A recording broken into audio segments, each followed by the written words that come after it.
James Ingham talking to people in Lymington today about how they're affected by today's price rises. He also paid a visit to the town's Citizens Advice Service to see what they're telling people who are struggling to pay their bills.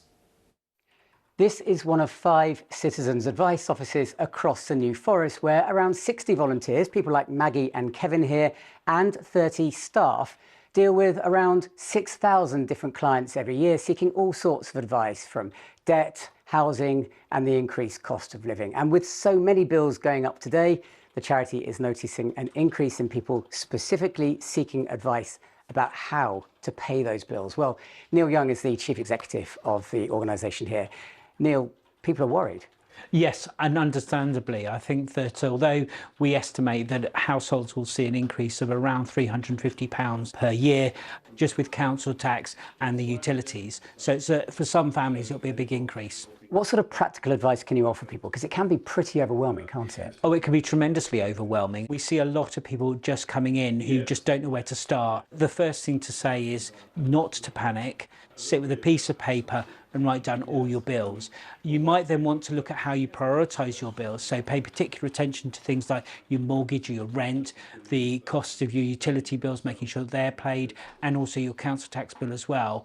And then if you are concerned that you're not going to be able to make those payments, then start thinking about talking to your suppliers, talk to your local authority if it's your council tax, or if you're really concerned, come and talk to us. The government says some people will be better off, national minimum wages going up, but would you argue that a lot of that will just disappear with these rising bills? Absolutely. I think a lot of this money will disappear because what we've seen is the cost of living crisis has been going on for quite some time, and some people will have had savings that they've been using to pay their bills and cover their costs.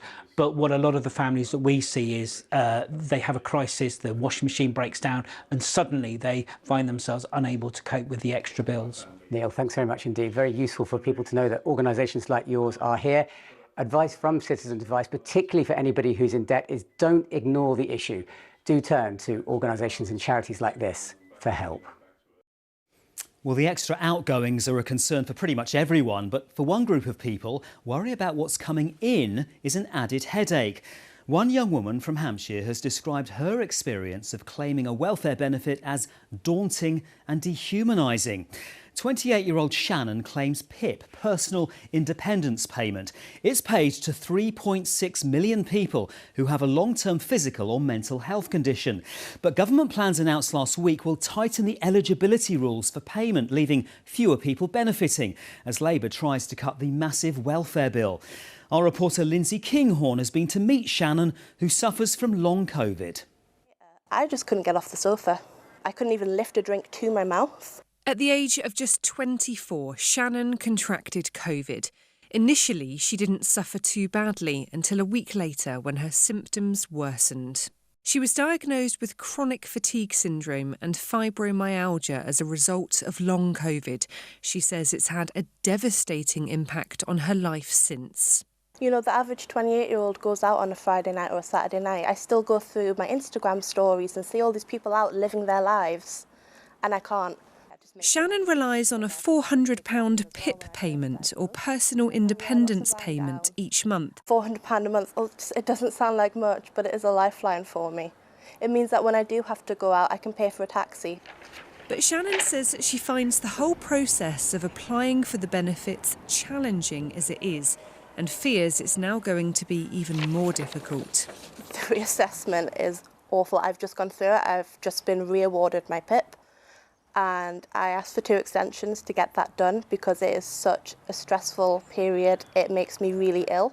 It's daunting, it's stressful, it's dehumanising at times. And then it's the stress of waiting, especially because of the backlog at the moment. So making that more frequent, I'm already in a cycle at the moment where I'm waiting for my next letter for my next renewal to come through.